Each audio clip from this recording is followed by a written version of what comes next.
Hello and আসসালামু আলাইকুম। আমি নিগা সুলতানা জ্যোতি। আমার সাথে আজকে আছে আমাদের আজকের ম্যাচে player of the match Sharmin Supta এবং player of the series the Farzana Pinky. তো প্রথম প্রশ্ন, আসলে কম্পিটিশন তো তোমরা যেভাবে মানে পোস্ট ম্যাচ কনফারেন্সে বললা, মানে প্রেজেন্টেশনে বললা যে সবারই ইচ্ছা ছিল যে রান বেশি করার, হাইস্ট রান করার, বাট আলটিমেটলি মানে তোমরা দুজনের কোম্পানি কেমন এনজয় করলা? মাঝে মধ্যে কি ফ্রাস্ট্রেশন হয় যখন উনি বেশি বল এরকম টুক টুক টুক করে তখন? না, ফ্রাস্ট্রেশন হয় না।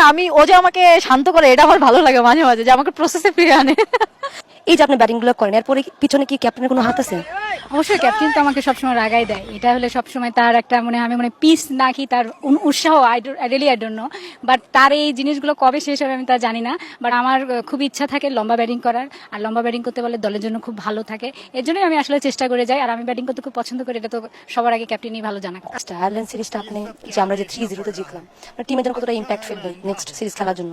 না, এটা তো অবশ্যই আমাদের একটা লক্ষ্য ছিল, যাতে অস্ট্রেলিয়ার সাথে আমরা ভালো খেলতে পারিনি। এটা আমাদের একটা হোম সিরিজে একটা বড় টার্গেট ছিল, এবং সর্বপ্রথম আপনার একটা বড় ইন্সপায়ার ছিল ড্রেসিং রুমে, যে আপনি আমাদেরকে সবসময় বলছেন যে 6টা পয়েন্ট আমাদের জন্য ভেরি ভেরি ইম্পর্টেন্ট। আমরা চেষ্টা করছি, এবং আমি সুপ্তা অনেক ভালো টাচে ছিলাম, এবং ওর সাথে আমার আন্ডারস্ট্যান্ডিংগুলো এত ভালো হয়, এই জন্য ওই ব্যাটিং করতে আমাদের অনেক ইজি হয়ে যায়। তো আমার মনে হয় যে এই জিনিসটা বেশি ভালো হয়েছে, আমরা দুজনে একই একাডেমিতে প্র্যাকটিস করি, এবং একই কোচ আমাদেরকে সবসময়। এখানেও ব্র্যান্ডিং।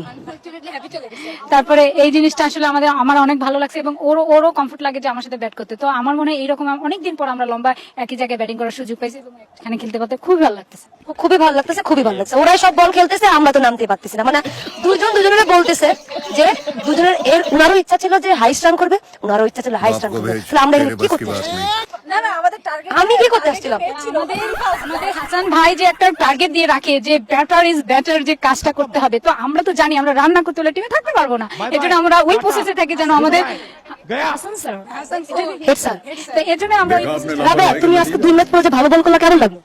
আমি খুবই খুশি, এবং আমি পিকাকে বলি, আপনি যে আমার বোলিং সময় এত বকা দেন কেন?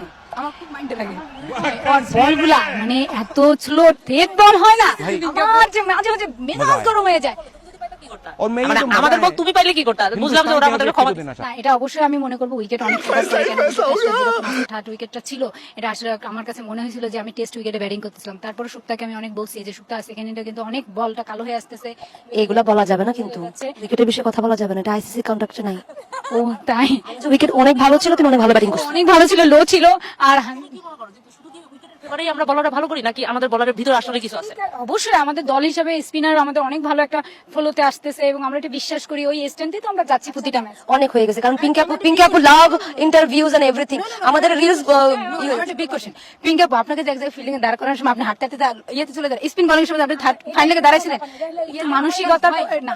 একটা ফর্মাল কোশ্চেন আছে, যেটা লং টাইম পর টিমে আসার পরে আমরা সবসময় এক্সপেক্ট করতাম যে হ্যাঁ ওডিআই ফরম্যাটে সুপ্তা আসুক, বাট লং টাইম পর আসার পরে কি ধরনের ডেডিকেশন ছিল? যে আমরা শুনলাম যে টার্গেট ছিল হাইস্ট রানার হওয়ার, তো এটা কি ডেডিকেশন ছিল এর পেছনে?